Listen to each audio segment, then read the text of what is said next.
Chaque année, Portes Ouvertes publie l'Index mondial de persécution afin d'attirer l'attention du monde entier sur les 50 pays dans lesquels les chrétiens sont le plus persécutés.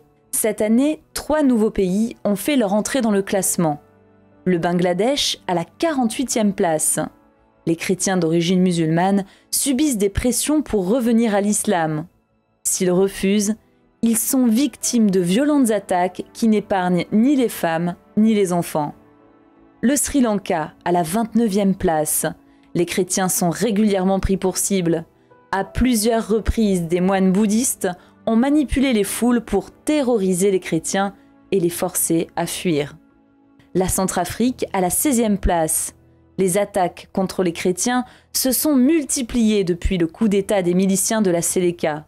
Des pasteurs ont été assassinés, des femmes violées, des églises détruites, des maisons de chrétiens pillées et brûlées. Les 5 pays où les chrétiens sont le plus persécutés sont l'Afghanistan, classé 5e. Dans ce pays, il n'y a aucune église officielle. Les chrétiens d'origine musulmane sont violemment persécutés par leurs familles et par le gouvernement. Les talibans ont pour objectif d'expulser et tuer tous les chrétiens du pays. L'Irak, classé 4e. Pris pour cible, des centaines de milliers de chrétiens ont fui le pays. Même au Kurdistan, au nord du pays, les attaques augmentent alors que cette région était jusqu'ici considérée comme un refuge. La Syrie, classée 3e. Avant la guerre civile, la Syrie était considérée comme un havre de paix pour les chrétiens du Moyen-Orient. Mais des djihadistes venus de l'étranger sont venus grossir les rangs de l'armée syrienne libre. Et depuis, les chrétiens sont pris pour cible, attaqués, menacés, enlevés et assassinés. La Somalie, classée 2e. Les chrétiens sont menacés d'une mort quasi certaine s'ils sont découverts.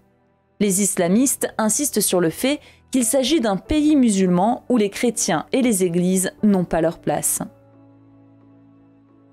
La Corée du Nord, classée à la première place depuis 12 années consécutives.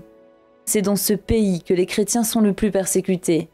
Des milliers sont emprisonnés, sauvagement torturés et condamnés aux travaux forcés.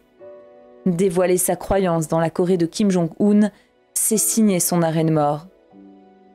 L'Index mondial de persécution permet de savoir où les chrétiens sont le plus persécutés, mais surtout où nous devons agir pour leur venir en aide.